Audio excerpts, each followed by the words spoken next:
Okay, if we want to look at instantaneous velocity versus average velocity, part of that involves calculating instantaneous velocity, which is what we were just talking about.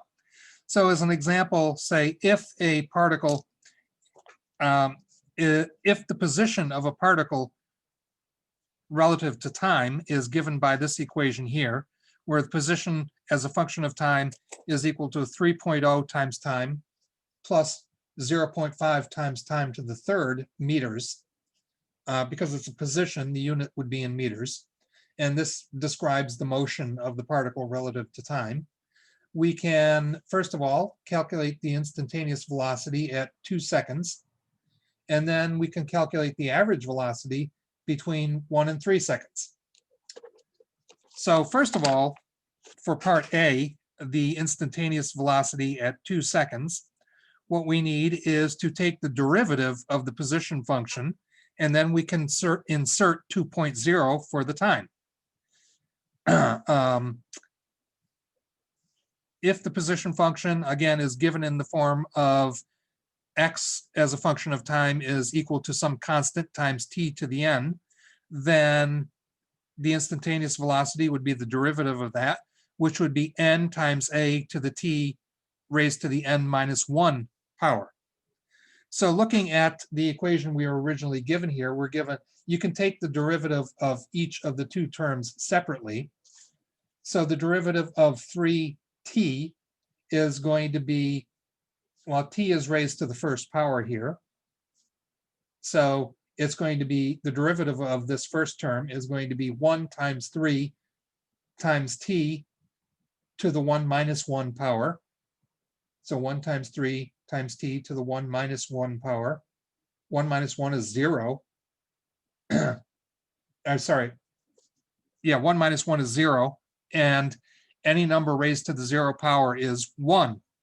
So what we've got here is 1 times 3 times 1, which is 3. For the second term, we have 0.5 times t to the third power.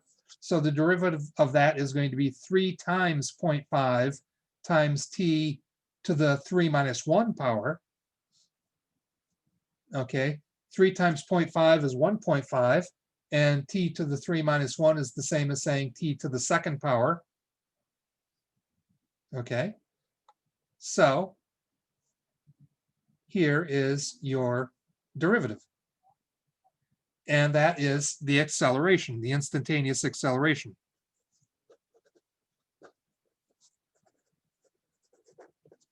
At any given moment. That's going to be in meters per second. Sorry, that's the instantaneous velocity. I'm getting ahead of myself here.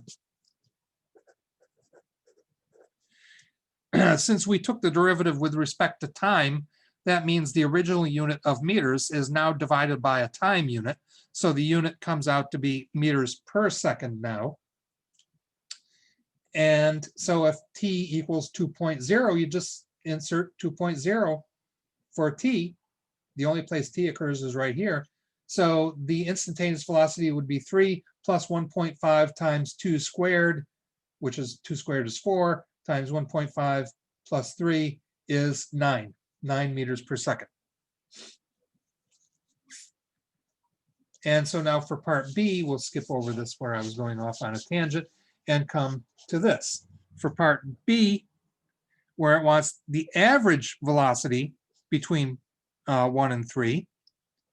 Well, the average velocity is just going to be the final position minus the initial position during the period of interest over the final time minus the initial time during the period of interest. So the final time would be 3 seconds. The initial time would be 1 second. That's fine for the denominator, but what we don't have is the position of the particle at 1 and 3 seconds. So that's what we're going to have to find here using the original equation that was given in the problem, which is x as a function of t is equal to 3t plus 0.5t to the third. We can come down here and insert the times for t, and we find that the position at 1 second is 3 times 1 plus 0.5 times 1 to the third, which comes out to be 3.5 seconds, or meters, sorry. And the position at 3 seconds would be 3 times 3 plus 0.5 times 3 to the third, which comes out to be 22.5 meters. And so the average velocity would be the final position, that is the position at 3 seconds, which is 22.5, minus the initial position, 3.5 meters. So 22.5 minus 3.5 over 3 minus 1 seconds. So that's 19 meters divided by 2 seconds, which is 9.5 meters per second. That's the average velocity between 1 and 3 seconds.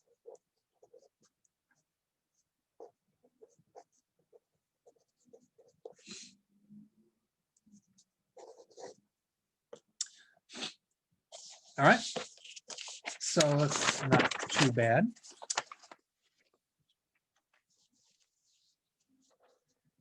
And now looking at instantaneous velocity versus speed. So remember, speed is a scalar, it's always positive, but it's not just the absolute value of velocity, because there are a lot of cases where distance is not just the absolute value of displacement. So if the position of a particle is given by, that is, position as a function of time, is equal to 3t minus 3t squared meters, what would be the instantaneous velocity at these 3 times? 0.25, 0.5, and 1 second. And then B is, what is the speed of the particle at these times?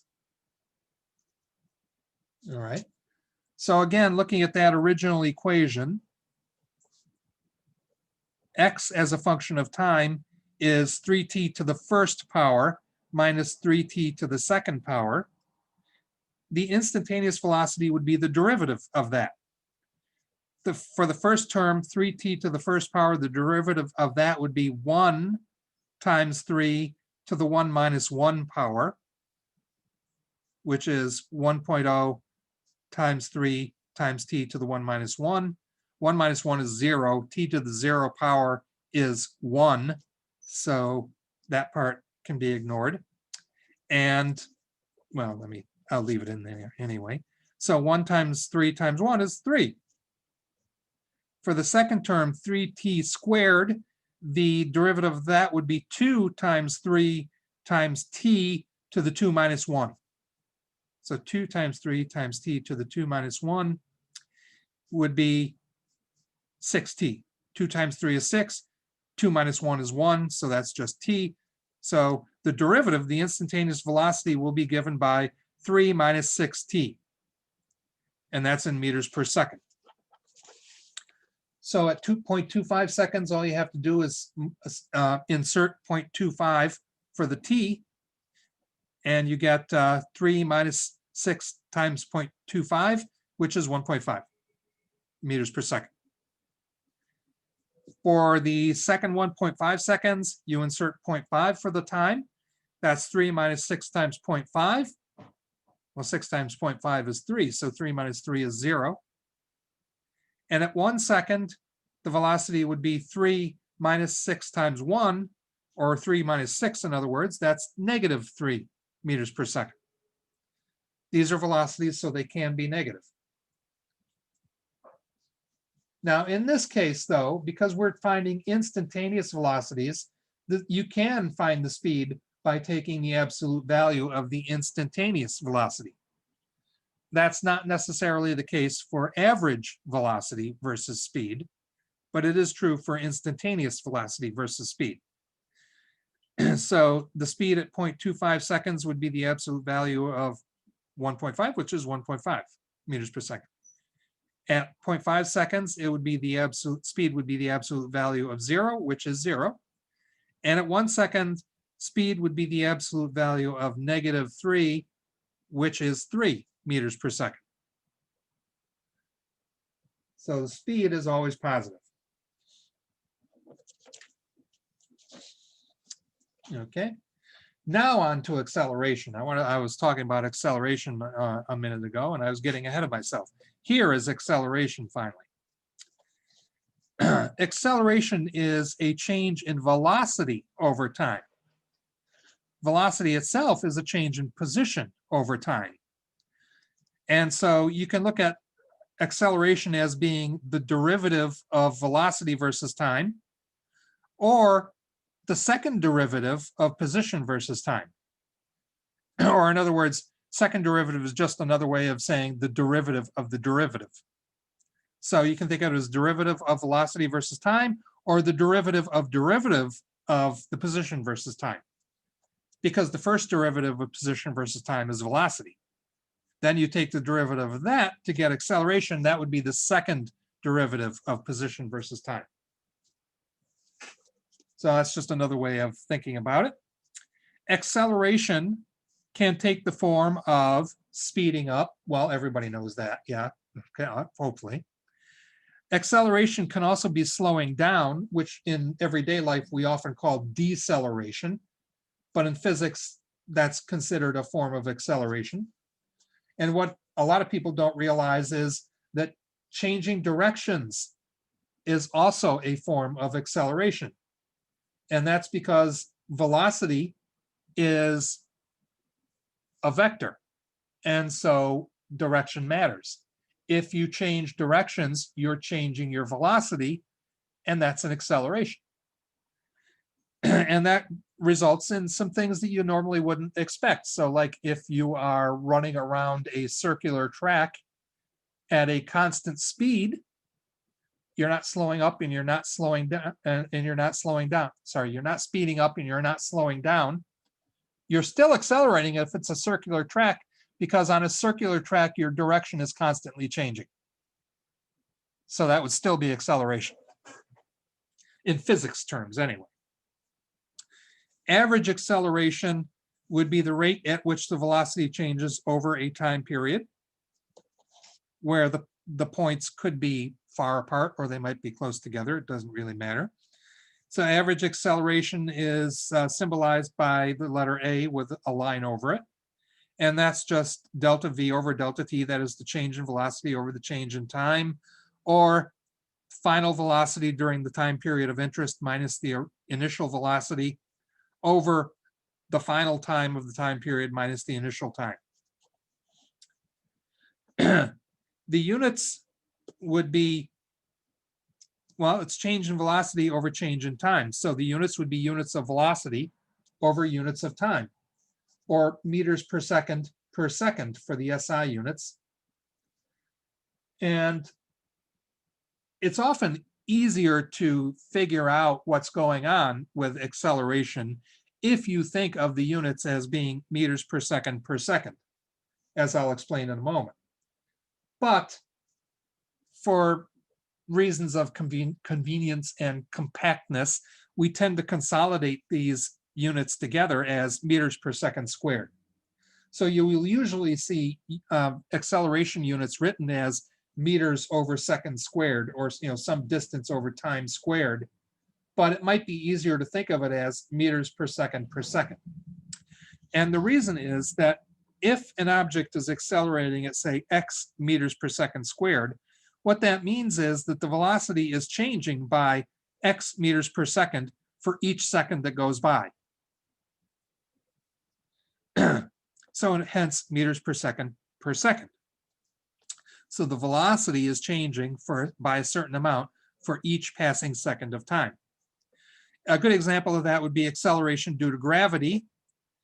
Whenever you drop something, it accelerates because of the pull of gravity at 9.8 meters per second per second squared. Or in other words, the velocity changes by 9.8 meters per second for each passing second of time. In the case of dropping something, the velocity is increasing, so things go faster and faster as they fall. And you could look at it on a table, sort of keeping track of how the velocity changes for each passing second. So 9.8 meters per second squared means that the speed of a falling object increases by 9.8 meters per second for every second that goes by. So if you drop something at time equals 0 seconds, the velocity will be 0 meters per second, because at the very moment you drop something, it's not moving. At the end of 1 second, it will be going 9.8 meters per second, because again, it gains 9.8 meters per second for each second of time that goes by. So at the end of 1 second, it would be going 9.8 meters per second. At the end of 2 seconds, it would be going 2 times 9.8 meters per second, or 19.6 meters per second. At the end of 3 seconds, it would be going 3 times 9.8 meters per second, or 29.4 meters per second. And so it's going faster and faster and faster as it falls. And so that's kind of how acceleration works. Acceleration, as I mentioned, is also a change in direction. Since velocity is a vector, that means changing direction also is a change in velocity, even if the speed is constant.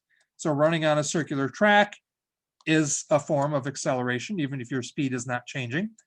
Going around a curve on the road is an acceleration, even if you don't speed up or slow down, because again, your direction is changing. If you're, say, climbing a ladder, even if your speed at climbing the ladder doesn't change, your direction is changing relative to walking along the ground anyway. So that could be considered an acceleration too. So in terms of the signs of acceleration, acceleration is a vector, which means it can be positive or negative. And so in terms of the signs, the acceleration vector is in the same direction as the change in velocity, but it's not necessarily in the same direction as the direction of motion. So this can be a kind of a bit of a tricky concept. Velocity can change in magnitude or direction. And if an object is slowing down, acceleration would be in the direction opposite the direction of motion. So if the direction of motion is positive, the acceleration in that case would be negative if the object is slowing down. But on the other hand, if the direction of motion is negative, then slowing down could be positive acceleration. So if an object is moving in the positive direction and you experience negative acceleration, or basically any acceleration that's against the direction of motion, then what's eventually going to happen is the object will stop and start moving in the opposite direction. In other words, it will slow down in the direction it's originally moving, and then eventually stop and start moving in the direction of the acceleration. And that happens whenever the direction of acceleration is opposite to the direction of motion.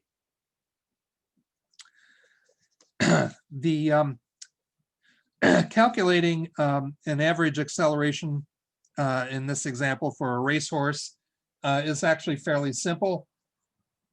If a racehorse leaves the gate at a racetrack, it will start at rest. And remember, at rest is just another way of saying 0 meters per second. And it reaches 15 meters per second heading west in 1.8 seconds. So what is the average acceleration? Well, first of all, here you have to define your directions. And if we're using the conventional positive is east and west is negative, then we would define west as negative. But of course, you could also define west as positive if you want to. But if you're going to do that, you should state it, because the convention is that west is negative. And actually, even if you're going with the convention, you should probably state that anyway, just to be on the safe side. So the acceleration will be the change in velocity over the change in time. That's final velocity minus initial velocity over the final time minus the initial time. the final velocity here was 15 meters per second, but it was going west, which we're considering the negative direction. So the final velocity is actually negative 15 meters per second. And it started from rest, so the initial velocity is 0. For the time, they didn't tell us what the initial time was. They just said that this occurs over a period of 1.80 seconds. When they say something like that, you can assume that the initial time is 0. That is, if they tell you the amount of time that a process took, but they don't tell you explicitly what the initial and final times are, then you can just assume that the initial time was 0 and that the amount of time it took is the final time. So the final time here would be 1.80 seconds, and the initial time would be 0 seconds. You could, if you wanted to, assume an initial time of whatever you want, as long as the final time is 1.80 seconds greater. But, that would be complicated. It would add, additional complications that you don't really need. You could assume an initial time of 1 second, as long as the final time is 2.80 seconds, then you'd be okay.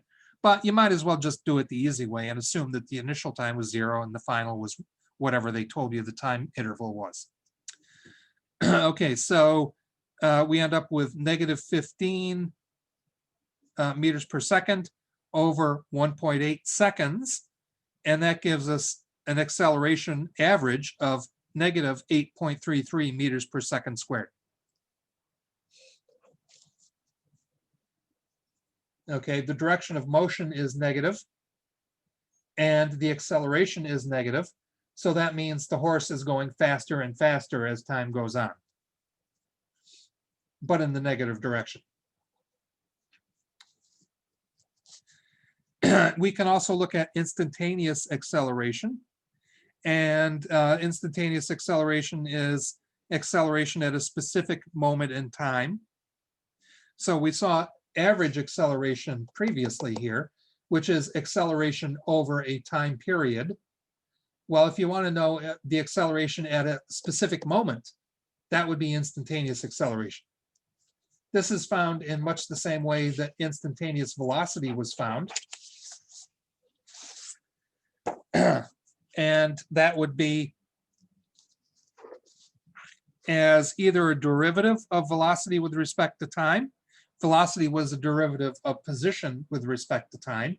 So acceleration is a derivative of velocity with respect to time, or as the average acceleration between 2 points that are infinitely close together. And that's where the limit comes in. So remember, when we want to find something that's occurring between 2 points that are infinitely close together, that means that basically mathematically it's a limit. So instantaneous acceleration would be the limit as the time interval approaches 0 of the velocity at time t plus an infinitely small delta t minus the velocity at time t over the infinitely small interval of time. In practice, it's really hard to do this, but it's pretty easy to do this. So acceleration would be just the derivative of velocity with respect to time. Okay. And we'll see some examples of that. Okay, so if you're looking at a plot of velocity versus time, you can find, again, similar to position versus time when we were talking about velocity, we look at a velocity versus time plot. If we're talking about acceleration, you can find the average acceleration between 2 points just by finding those 2 time points on the velocity versus time graph and drawing a line between those 2 points and finding the slope. So the slope drawn between points T1 and T2 here would be the average acceleration of the object between T1 and T2. If you want the instantaneous acceleration, then what you can do is find the point of interest and draw a tangent line to that point, that is a point, a line that will contact the curve only at that one single point. And this tangent line here isn't very well drawn for this point, but it should be probably a little more this way. But anyway, you get the picture. The slope of a tangent at a given point will be the instantaneous velocity at that point. Or in other words, it's the average velocity, in this case, between t3 and t3 plus delta t, where delta t is infinitely small. But infinitely small is basically zero. So it's the acceleration.